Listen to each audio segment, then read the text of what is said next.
أعوذ بالله من الشيطان الرجيم بسم الله الرحمن الرحيم ولما توجه تلقاء مدين قال عسى ربي أن يهديني سواء السبيل ولما ورد ماء مدين وجد عليه أمة من الناس يسقون ووجد من دونهم امرأتين تذودان قال ما خطبكما قالتا لا نسقي حتى يصدر الرعاء وأبونا شيخ كبير فسقى لهما ثم تولى إلى الظل فقال رب إني لما أنزلت إلي من خير فقير فجاءته إحداهما تمشي على استحياء قالت إن أبي يدعوك ليجزيك أجر ما سقيت لنا فلما جاءه وقص عليه القصص قال لا تخف نجوت من القوم الظالمين قالت إحداهما يا أبت استأجره إن خير من استأجرت القوي الأمين قال إني أريد أن أنكحك إحدى ابنتي هاتين على أن تأجرني 8 حجج فإن أتممت 10 فمن عندك وما أريد أن أشق عليك ستجدني إن شاء الله من الصالحين قال ذلك بيني وبينك أيما الأجلين قضيت فلا عدوان علي والله على ما نقول وكيل. صدق الله العظيم. الحمد لله رب العالمين والصلاة والسلام على سيد المرسلين وعلى آله وأصحابه أجمعين أما بعد. سورۃ القصص کا یہ تیسرا رکوع ہے جس کی تلاوت بھی آپ کے سامنے کی گئی. اس رکوع میں اللہ تعالیٰ نے حضرت موسیٰ علیہ السلام کی زندگی کا وہ مرحلہ بیان فرمایا جو غریب الوطنی کا تھا. مصر سے روانہ ہونے کے بعد جو صورتحال ہوئی اس کا اللہ تعالیٰ نے تذکرہ فرمایا، جس میں آپ دیکھیں گے کہ ہمارے لیے بڑا پیغام ہے اور ہماری عملی زندگی کے لیے بڑی ہدایتیں ہیں. حضرت موسیٰ علیہ السلام جن حالات میں پیدا ہوئے اس کا میں تذکرہ کر چکا ہوں، اور حضرت موسیٰ علیہ السلام کی والدہ محترمہ نے اللہ پر توکل کرتے ہوئے، اللہ تعالیٰ پہ بھروسہ کرتے ہوئے حضرت موسیٰ علیہ السلام کو ایک ٹوکرے نما تابوت میں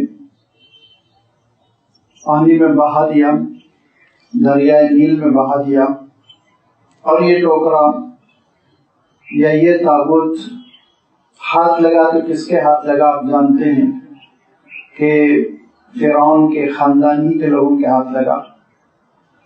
وہ حضرت بی بی آسیہ تھی جنہوں نے اس ٹوکرے کو اٹھوایا، منگوایا، کھولا تو دیکھا اس میں خوبصورت سا ایک پیارا سا بچہ ہے.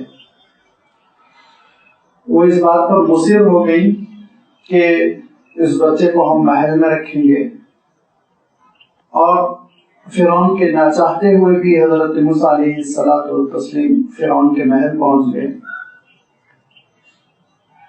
حضرت موسیٰ علیہ السلام کی والدہ وہ بہت گھبرا رہی تھی، خوفزدہ تھی، غمزدہ بھی تھی کہ بچہ پانی میں کہاں گیا، کیسے ہوا.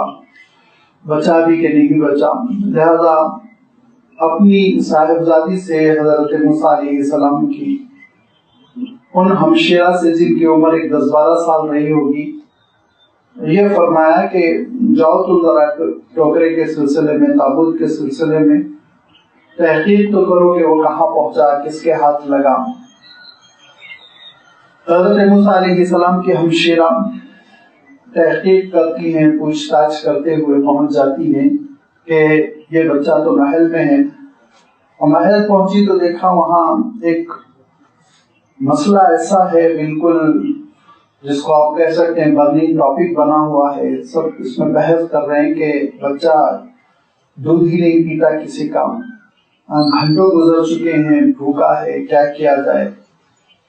اور انہوں نے مشورہ دیا کہ میں ایک ایسی خاتون سے واقف ہوں جو بہت ہی اچھی ہے، صاف ستھری رہتی ہیں، اور وہ ایسی دائی ہے کہ جس کو بھی دودھ پلاتی ہے تو قبول کر لیتے ہیں بچے، لہذا ان کی سفارش پر یا ان کی وساطت سے فرعون کے نمائندے حضرت موسیٰ علیہ السلام کی والدہ کی خدمت میں حاضر ہوئے اور درخواست کی کہ آپ بچے کو گود لے کر دیکھیں۔ حضرت موسیٰ علیہ السلام کی والدہ تشریف لے گئی محل میں، اور حضرت موسیٰ علیہ السلام نے دودھ قبول کر لیا، اور حضرت موسیٰ علیہ السلام کی والدہ کو محل سے تنخواہ مقرر کر دی گئی، اور حضرت موسیٰ علیہ السلام اپنی ماں کے گود لوٹ آئے۔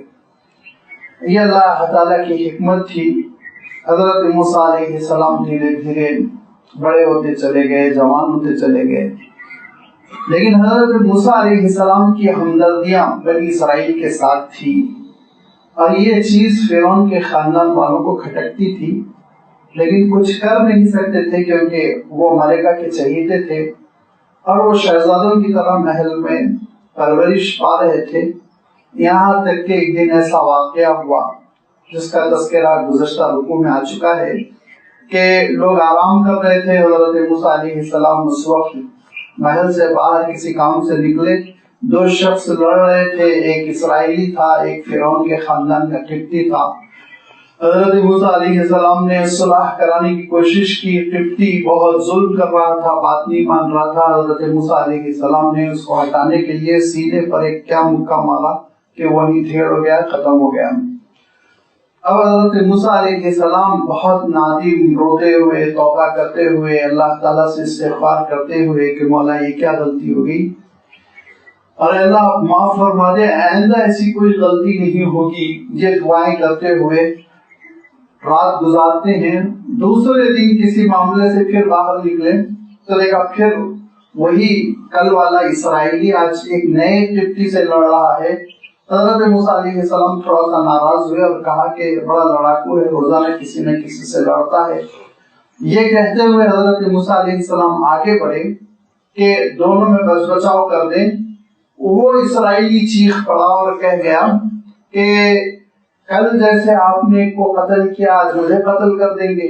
آپ کیا پہلوان بننا چاہتے ہیں، لیڈرشپ حاصل کرنا چاہتے ہیں، آپ اصلاح نہیں کرنا چاہتے ہیں، ہمدردی کی بڑی باتیں کرتے ہیں لیکن آپ ہمدرد نہیں ہیں، اس طرح کی باتیں وہ کہہ گیا، جس سے یہ پتا چل گیا کہ کل جو شخص مرا فرعون کے خاندان کا وہ حضرت موسیٰ علیہ السلام کے ہاتھوں مرا۔ اور یہ پول کھل گیا۔ یہ جب ماجرا محل میں پہنچا تو وہاں ایک میٹنگ ہوئی زبردست قسم کی۔ درباریوں نے زور لگا دیا کہ اب تک اس لڑکے کو ہم گوارا کر رہے ہیں، ہم کو صاف محسوس ہو رہا تھا کہ اس کے تعلقات اسرائیلیوں سے اچھے ہیں اور ہمدردی اور اس کا نرم پہلو اسرائیلیوں کی جانب ہم دیکھ رہے تھے، لیکن ہم گوارا کر رہے تھے، اب یہ گوارا نہیں کریں گے کہ ہمارے خاندان کے لوگوں کو یہ قتل کر ڈالے، لہٰذا آپ اس کو سولی پہ چڑھائیے، پھانسی پہ چڑھائیے۔ ایک شور مچا دیا، فرعون بھی دب گیا ان کے سامنے۔ اس نے کہا ٹھیک ہے، میں تمہاری فرمائش پوری کر دوں گا، تمہاری رائے کے مطابق عمل کروں گا۔ لہذا دربار میں یہ مشورہ ہونا تھا کہ شمعان یا بعض کتابوں میں شمعون کا نام آیا، جو تھے تو فرعون کے خاندان کے، بلکہ لکھا ہے کہ وہ چچازاد بھائی تھے فرعون کے، لیکن ان کی محبتیں حضرت موسیٰ علیہ السلام کے ساتھ تھی۔ وہ دوڑتے ہوئے آئے اور انہوں نے حضرت موسیٰ علیہ السلام سے کہا کہ تم فوراً یہاں سے چلے جاؤ کیونکہ لوگ تمہارے قتل کے در پہ ہو رہے ہیں۔ لوگ تمہاری جان لے لینا چاہتے ہیں، لہذا روانہ ہو جاؤ۔ میں سے بالکل مخلصانہ طور پر سچ کہہ رہا ہوں۔ یقین دلا دیا حضرت موسیٰ علیہ السلام کو۔ حضرت موسیٰ علیہ السلام روانہ ہو گئے۔ فخرج منها خائفا يترقب، حضرت موسیٰ علیہ السلام مصر سے روانہ ہوئے۔ یترقب، تعقب کا ڈر بھی ہے کہ تعقب کیا جا رہا ہوگا، اور اس کے لیے حضرت موسیٰ علیہ السلام نے عام راستوں سے ہٹ کر ایک نیا مختلف راستہ منتخب فرمایا، جنگلوں کا، جہاں پہ کہ عام طور پر لوگوں کا ذہن نہ جائے، کیونکہ حکمت عملی جو ہے یہ دراصل ہمیشہ مومن کا ہتھیار ہوتی ہے۔ اور یہ حکمت عملی آپ دیکھیں گے کہ اللہ کے رسول صلی اللہ علیہ وسلم نے بھی اختیار فرمائی تھی۔ مدینہ منورہ سے، مکہ مکرمہ سے اللہ کے رسول صلی اللہ علیہ وسلم جب ہجرت کے لیے روانہ ہوئے تو مدینہ منورہ جانا تھا جو مکے سے نارتھ میں ہے، لیکن اللہ کے رسول صلی اللہ علیہ وسلم نے سیدھے راستے سے نارتھ کی طرف سفر نہیں کیا، بلکہ آپ صلی اللہ علیہ وسلم جنوب کی طرف نکلے، ساؤتھ میں نکل گئے مکے کے، اور تعاقب کرنے والے پورے کے پورے نارتھ میں بھاگے، تلاش کرنے کے لیے کہ مدینہ جانا ہے تو لازمی بات ہے نارتھ کے راستے اس راستوں سے گزر رہے ہوں گے، اور اللہ کے رسول صلی اللہ علیہ وسلم ساؤتھ میں آ گئے، اور ساؤتھ میں جنوب میں، مکے کے جنوب میں تھوڑا سا سفر کرنے کے بعد پھر اللہ کے رسول صلی اللہ علیہ وسلم، آپ جانتے ہیں کہ غار ثور میں 3 دن قیام فرمایا آپ صلی اللہ علیہ وسلم نے، اور اس طرح سے لوگوں کو اندازہ نہیں ہو سکا کہ اللہ کے رسول صلی اللہ علیہ وسلم کہاں ہیں، اور تعاقب کرنے والے اکثر ناکام ہو گئے، اور 1-2 کامیاب بھی ہوئے تو اللہ تعالیٰ نے حفاظت فرما لی، جیسے کہ آپ جانتے ہیں کہ سراقہ پہنچ گئے تھے لیکن اللہ تعالیٰ نے حفاظت فرمائی۔ حضرت موسیٰ علیہ السلام نے بھی قدر مختلف راستوں سے سفر شروع کیا، اور حضرت موسیٰ علیہ السلام کدھر چل پڑے؟ حضرت موسیٰ علیہ السلام مصر کے نارتھ کی طرف چلتے چلے گئے۔ اگر آپ میپ اٹھا کر دیکھیں گے تو مصر کے شمال کی طرف آپ دیکھیں گے کہ وہ ملک ہے جس کو پچھلے زمانے میں بلاد الشام کہتے تھے۔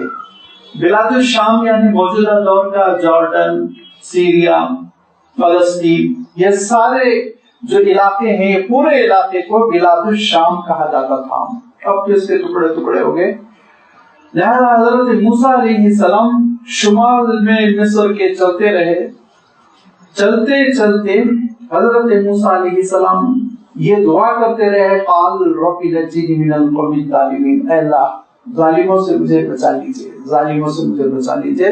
اور ظالم ہے کہ تعقب میں لگے ہوئے ہیں، لیکن حضرت موسیٰ علیہ السلام کو وہ پا نہیں سکے۔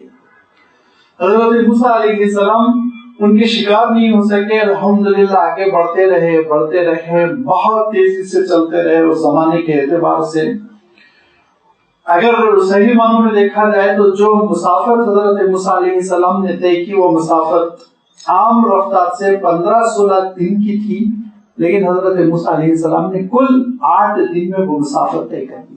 8 دن میں رات ہو جاتی ہے، اندھیرا، تو کہیں جنگل میں خاموشی کے ساتھ آرام فرما لیتے، اور پھر صبح ہوتی روانہ ہو جاتے، اور ان 8 دنوں میں سوائے جنگل کے پھلوں کے حضرت موسیٰ علیہ السلام کی کوئی غذا نہیں تھی۔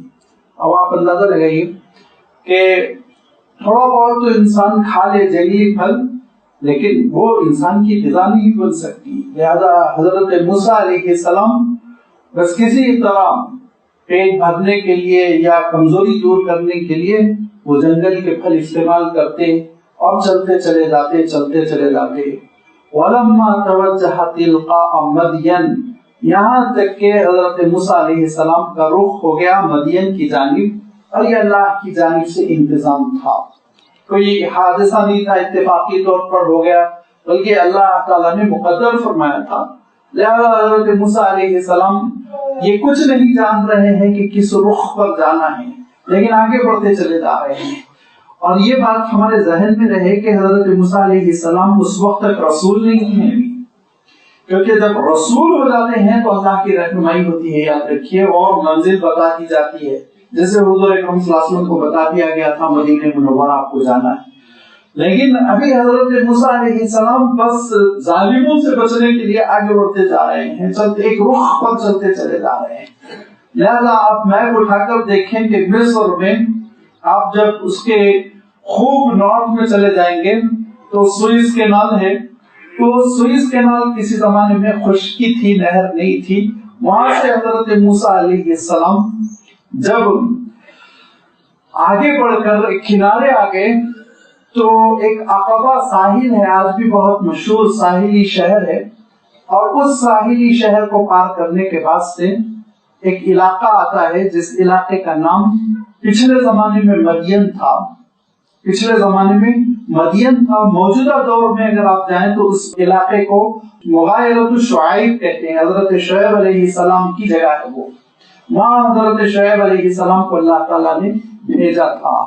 اگر آپ سعودی عرب سے جائیں گے تو سعودیہ کے نارتھ میں جب جائیں گے آپ تو سعودیہ کے لیمٹس ختم ہونے لگتے ہیں ملک شام کی شروع ہونے سے پہلے تبوک کے پاس، جو مدینے سے نارتھ میں 600 کلومیٹر دوری کے فاصلے پر ہے. وہیں سے اگر آپ اور 200 کلومیٹر نارتھ میں جائیں گے تو یہ مغایرۃ شعیب کے نام سے ایک آبادی آج بھی ہے اور بہت مشہور ہے. اور اس آبادی میں کنواں بھی ہے جس کنویں کے بارے میں کہتے ہیں یہ حضرت موسیٰ علیہ السلام کا کنواں ہے. وہ ایک تاریخی حقیقت ہے، وہ لازمی بات ہے. اس کے سلسلے میں بڑی جغرافیہ دانوں نے تحقیقیں کی کہ کون سا راستہ تھا، کہاں حضرت موسیٰ علیہ السلام پہنچے. اس علاقے کا نام پچھلے زمانے میں مدین تھا. یہ مدین نام دراصل پڑ گیا تھا حضرت میدیان سے.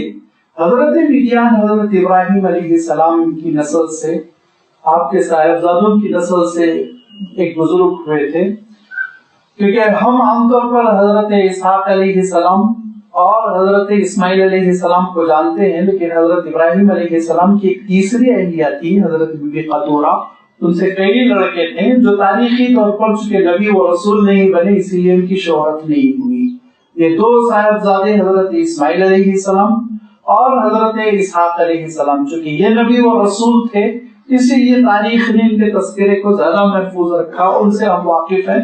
لیکن یہ آتا ہے تاریخ میں کہ ان دونوں کے بعد پھر اور بھی اولاد بھی حضرت ابراہیم علیہ السلام کی، اور انہی اولاد میں سے ایک سلسلہ چلا اور انہی میں ایک بزرگ ہوئے تھے مدین.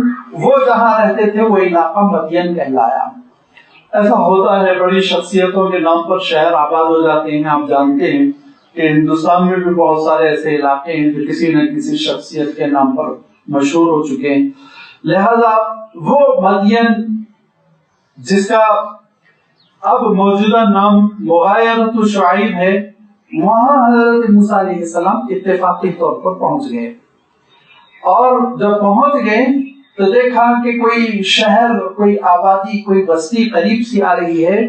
تو حضرت موسیٰ علیہ السلام اللہ تعالیٰ کے دربار میں یہ معروضہ رکھتے ہیں، قال عسى ربی ان یهدینی سواء السبیل، مجھے لگتا ہے اللہ تعالیٰ مجھے ٹھکانے لگا دے گا، صحیح راستے پہنچا دے گا. قال، کہا موسیٰ علیہ السلام نے، عسى ربی، امید ہے کہ میرا پروردگار، ان یهدینی سواء السبیل، سیدھے راستے کی جانب میری رہنمائی فرما دے گا.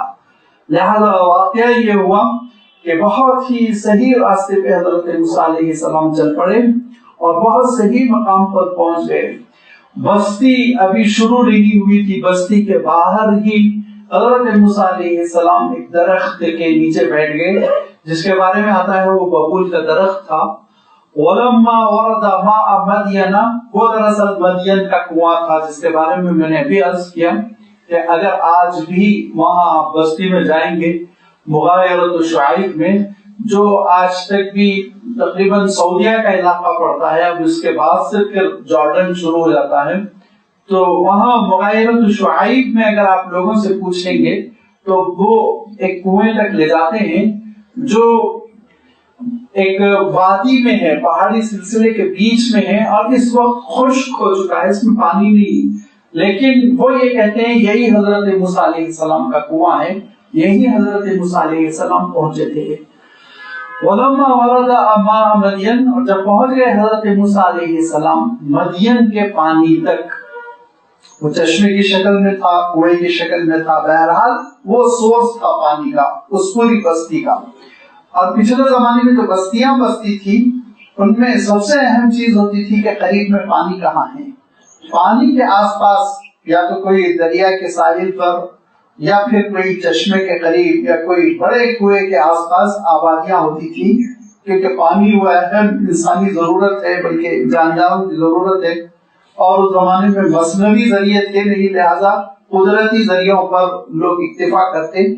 تو قوم مدین بھی وہاں پر، وہ شہر بھی وہیں پر آباد تھا. حضرت موسیٰ علیہ السلام وہاں پہنچ گئے اور ایک درخت کے نیچے حضرت موسیٰ علیہ السلام تشریف فرما ہے. اور اکثر مفسرین نے لکھا ہے کہ اتنا لمبا سفر تھا حضرت موسیٰ علیہ السلام کا کہ نہ صرف حضرت موسیٰ علیہ السلام کا جوتا وہ پھٹ کر ٹوٹ چکا تھا بلکہ حضرت موسیٰ علیہ السلام کے قدم مبارک بھی زخمی ہو چکے تھے. اتنا لمبا سفر تھا حضرت موسیٰ علیہ السلام کا.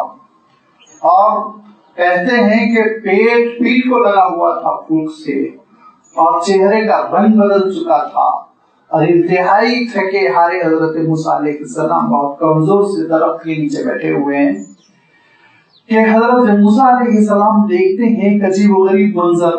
وجد علیہ امۃ من الناس یسقون، کہ لوگ ہیں، لوگوں کی بھیڑ ہے، یسقون جو اپنے جانوروں کو، اپنے مویشی کو پانی پلا رہی ہے. ایک مجمع ہے، 50-60 لوگ ہیں جو کنویں سے پانی لیتے جا رہے ہیں اور اپنے جانوروں کو پلا رہے ہیں. ووجد من دونہم، اور دیکھا کہ ان کے کنارے، ان سے ہٹ کر، امرأتین تذودان، 2 خواتین ہیں اور وہ دونوں خاتون تذودانی اپنی بکریوں کو سنبھال رہی ہے. تذودان کا لفظ ایسا لفظ ہے کہ اس کا ترجمہ جو ہے ایک لفظ سے نہیں بلکہ ایک پورا منظر ہی کر سکتا ہے. تذودان کی جو تشریح آپ عربی تفسیروں کو اٹھا کر دیکھیں گے کہ اس میں لکھا ہے کہ بکریوں کو سنبھالنا، ان کو بھاگنے سے روکنا، ان کو دوسری بکریوں کے ساتھ شامل ہو جانے سے روکنا، ان کو پانی پر پہنچنے سے روکنا. تو حضرت موسیٰ علیہ السلام نے دیکھا یہ 2 خواتین وہ اپنی مویشی، اپنے جانوروں کو بچا رہی ہیں، محفوظ کر رہی ہیں اور ان کو جو ہے ادھر ادھر بھاگنے سے روک رہی ہیں اور بہت پریشان ہیں. اور حضرت موسیٰ علیہ السلام نے جو سوال کیا وہ سوال بھی ایسا تھا، قال ما خطبکما. یہ اس سوال میں تھوڑا سا ایک جلال سا ہے، میں غصہ تو نہیں کہوں گا لیکن ایک ایسی کیفیت ہے، بے اطمینانی کی کیفیت. کیونکہ ماں شانکما نہیں پوچھا حضرت موسیٰ علیہ السلام نے، ماں امرکما نہیں پوچھا، تمہارا معاملہ کیا ہے نہیں پوچھا. ماں خطبکما، خطبن کا لفظ عربی میں آتا ہے ذرا سنگین صورتحال میں، یعنی یہ کیا معاملہ ہے کہ عورتیں ہو کر تم لوگ نکلی ہوئی ہو اور بکریاں سنبھل نہیں پا رہی ہیں، کھڑی ہوئی انتظار کر رہی، کیا مسئلہ ہے، اسے کیوں کھڑی ہوئی ہو؟ تھوڑا سا قدر ناراضگی کہہ لیجیے کہ حضرت موسیٰ علیہ السلام کو تشویش ہوئی کہ یہ 2 نوجوان لڑکیاں ہیں اور یہ ان کی بکریاں ان سے سنبھل نہیں پا رہی ہیں، ان کو کیا ضرورت تھی بکریاں لے کر آنے کی، اور ان کے کوئی گھر کے مردانے آ جاتے، مرد حضرات آ جاتے اور یہ آ گئی ہیں تو پانی پلاتی روانہ ہو جاتی، اسی کیوں ٹھہری ہوئے گھنٹے 2 گھنٹے سے میں دیکھ رہا ہوں پریشان ہو رہی. اور ما خطبکما، جب حضرت موسیٰ علیہ السلام نے اس جلال والے لہجے میں پوچھا کہ تم لوگوں کا کیا مسئلہ ہے، قالتا، ان لڑکیوں نے کہا لا نسقی حتی یصدر الرعاء وابونا شیخ کبیر. دونوں باتیں ان لڑکیوں نے کہہ دی. لا نسقی، ہم نہیں پلا سکتے اپنے جانوروں کو پانی، حتی یصدر الرعاء، یہاں تک کہ یہ چرواہے چھٹ نہ جائیں، چلے نہ جائیں. جب یہ چرواہے چلے جائیں گے، ہٹ جائیں گے، تب ہم اپنی بکریوں کو پانی پلا سکیں گے. ایک مسئلہ. اور دوسری بات انہوں نے فوراً کہہ دی وابونا شیخ کبیر. اور رہا مسئلہ، آپ ذرا سا ناراض ہو رہے ہیں تو آپ کو ناراض ہونے کی ضرورت نہیں، ہمارے والد ماجد بہت ضعیف ہیں اور وہ کبیر السن ہونے کی وجہ سے تشریف نہیں لا سکتے، بکری نہیں سنبھال سکتے، اور ہمارے بھائی نہیں ہیں گھر میں اور کوئی مدد نہیں ہے. یہ بزرگ کون تھے؟ ابونا شیخ کبیر، جن کے بارے میں لڑکیوں نے کہا کہ وہ بڑے پیرانہ سالی کے مرحلے کو پہنچ چکے ہیں. ان کے بارے میں بیشتر مفسرین کی رائے یہ ہے کہ وہ حضرت شعیب تھے. اب حضرت شعیب میں اختلاف ہے کہ یہ وہی شعیب ہیں جن کا اللہ تعالیٰ نے تذکرہ کیا وَإِلَىٰ مَدْيَنَ أَخَاهُمْ شُعَيْبًا کہ ہم نے مدین کی جانب حضرت شعیب کو نبی بنا کر بھیجا. تو یہ وہی شعیب ہیں یا پھر کوئی اور دوسرے بزرگ ہیں جن کا نام شعیب ہے, لیکن اتنا طے ہے روایتوں میں آتا ہے کہ ان کا نام شعیب تھا. اور یہ شبہ اس لیے پیدا ہو گیا کہ حضرت شعیب علیہ السلام کا زمانہ ذرا پرانا سمجھا جاتا ہے.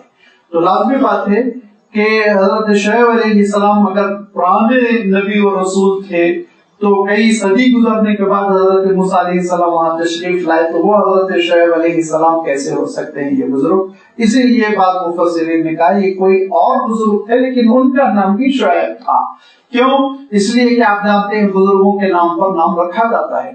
عام طور پر ایسا ہوتا ہے کہ بزرگوں کے نام پر نام رکھ دیا جاتا ہے, لہذا یہ بزرگ کا بھی نام حضرت شعیب علیہ السلام جو نبی و رسول تھے ان کے نام پر رکھا گیا. اب یہ بزرگ جن کو اب ہم حضرت شعیب کہیں گے وہ جو ہے ضعیف ہیں. ان کی 7 بیٹیاں تھیں جن میں سے 5 بڑی بیٹیوں کے نکاح ہو چکے تھے, نرینہ اولاد نہیں تھی. یہ 2 چھوٹی بیٹیاں تھیں 6 اور 7 نمبر کی, اور یہ جو ہے وہ ان کی بکریاں لے کر آتی تھی اور پانی پلا کر ان کو واپس لے جاتی تھی. اور حضرت شعیب اتنے ضعیف تھی کہ وہ خود اپنی بکریوں کو لے کر نہیں آ سکتے. وابونا شیخ کبیر, چونکہ حضرت موسیٰ علیہ السلام نے ذرا سا جلال کے ساتھ پوچھا تھا ما خطبکما, اسی لیے ان دونوں صاحبزادیوں نے پورا جواب دے دیا کہ نمبر 1 یہ کہ یہ چرواہے یہ ایسے شریف لوگ نہیں ہیں کہ پہلے ہم کو پانی پینے دیں, پانی استعمال کرنے دیں, پانی پلانے دیں, اور یہ جب تک ہٹیں گے نہیں یہاں سے ہم پانی استعمال نہیں کر سکتے. اور نمبر 2 یہ کہ ہمارے والد ماجد بہت ضعیف ہیں, وہ آ نہیں سکتے, یہ ہماری پریشانی ہے. حضرت موسیٰ علیہ السلام کو اچھا نہیں لگا. اب آپ ذہن میں رکھیں حضرت موسیٰ علیہ السلام کی تھکن, حضرت موسیٰ علیہ السلام کی بھوک, حضرت موسیٰ علیہ السلام کے پیغام فاتح, لمبا سفر, لیکن حضرت موسیٰ علیہ السلام آگے بڑھتے ہیں.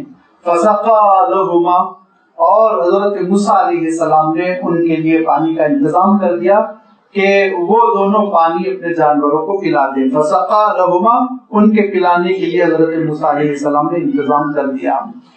اور حضرت موسیٰ علیہ السلام نے جو انتظام کیا تو یہ کہتے ہیں کہ چرواہوں نے جب دیکھا کہ حضرت موسیٰ علیہ السلام پانی لینے کے لیے آ رہے, تو جو کنویں کا پتھر تھا جو کنویں کے اوپر رکھا جاتا تھا کور کرنے کے لیے, وہ رکھ دیا کہ یہ صاحب کون ہے بستی میں آگے پانی لینے کے لیے. وہ اتنا وزنی کور تھا کہ اس کو 10 لوگ مل کے ہٹا سکتے تھے, لیکن حضرت موسیٰ علیہ السلام نے تنہ تنہا اس کو کھینچ دیا, بتاتے ہیں یہ روایتوں میں آتا ہے. اور دوسرے یہ کہ ان کا ڈول اتنا بڑا تھا, کم سے کم 2 چرواہے مل کے اس کو کھینچا کرتے تھے, اور موسیٰ علیہ السلام نے تنہا کھینچا اس کو. کھینچنے کے بعد سے پانی ان کے برتن میں ڈال دیا. جب پانی ڈال دیا تو جانوروں نے پانی پی لیا, اور ضرورت بھر پانی انہوں نے اپنے برتن میں لے لیا, اور وہ روانہ ہو گئی. روانہ ہونے کے بعد وہ اپنے گھر پہنچ گئی. یہاں حضرت موسیٰ علیہ السلام کا معاملہ یہ ہوا, پھر درخت کے نیچے تشریف لے آئے. ثم تولا الی الظل, پھر آگے سائے کے نیچے, سائے کی جانب آگے. فقال, اور پھر رجوع ہو گئے حضرت موسیٰ علیہ السلام اللہ تعالیٰ سے, اور کہا رب انی لما انزلت الی من خیر فقیر, پروردگار آپ جو کچھ خیر میری جانب بھیجنا چاہتے ہیں میں اس کا محتاج ہوں. بندگی اتنی ہے حضرت موسیٰ علیہ السلام کے لب و لہجے میں کہ حضرت موسیٰ علیہ السلام نے جو بات ارشاد فرمائی کہ لما انزلت الی من خیر, الخیر نہیں فرما رہے ہیں, من خیر. من خیر کا ہم ترجمہ یوں کر سکتے ہیں کہ اللہ جو ذرہ برابر بھی آپ کرم فرما دیں مجھ پر, ذرہ برابر بھی آپ جو مجھے بھیک دے دیں. پھر فرمایا فقیر, میں اس کا بڑا محتاج ہوں, فقیر ہوں, اس کا ضرورت مند ہوں. اللہ جو کرم کا معاملہ فرمائے, جیسا معاملہ میرے ساتھ فرمائے, میں اس کا ضرورت مند محتاج. لبوں سے یہ دعا نکلی کہ قبولیت کے درجے کو پہنچی. جتنی دعا میں بندگی ہوگی آپ یاد رکھیے, اتنی دعا اللہ تعالیٰ کے پاس مقبول ہوگی. جتنی دعا میں بندگی ہوگی, حضور اکرم صلی اللہ علیہ وسلم ارشاد فرمایا کرتے تھے دیکھو بے نیازی کے ساتھ دعا کرو گے تو پھر اللہ تعالیٰ بھی تو بے نیاز ہے, اس کو کیا پڑی تمہاری دعا قبول کرنے کی. بندگی کے ساتھ حاجت مندی کے ساتھ تڑپ کر بندہ ایسے دعا کرے کہ لگے وہ محتاج ہے اللہ کی رحمتوں کا، اللہ کی قدرت کا، اس کے کرم کا، اس کے فضل کا، لہذا لب و لہجے میں بندگی ٹپکنی چاہیے کہ حضرت موسیٰ علیہ السلام کیا فرما رہے ہیں، انی لما انزلت الیک من خیر فقیر، مولا جو چیز بھلائی کی شکل میں آپ مجھے دے دیں میں اس کا بڑا محتاج ہوں، اس کا فقیر ہوں، اس کا سوال کر رہا ہوں۔ حضرت موسیٰ علیہ السلام کی دعا قبول ہوئی۔ اب یہ دونوں صاحبزادیاں پہنچ گئیں۔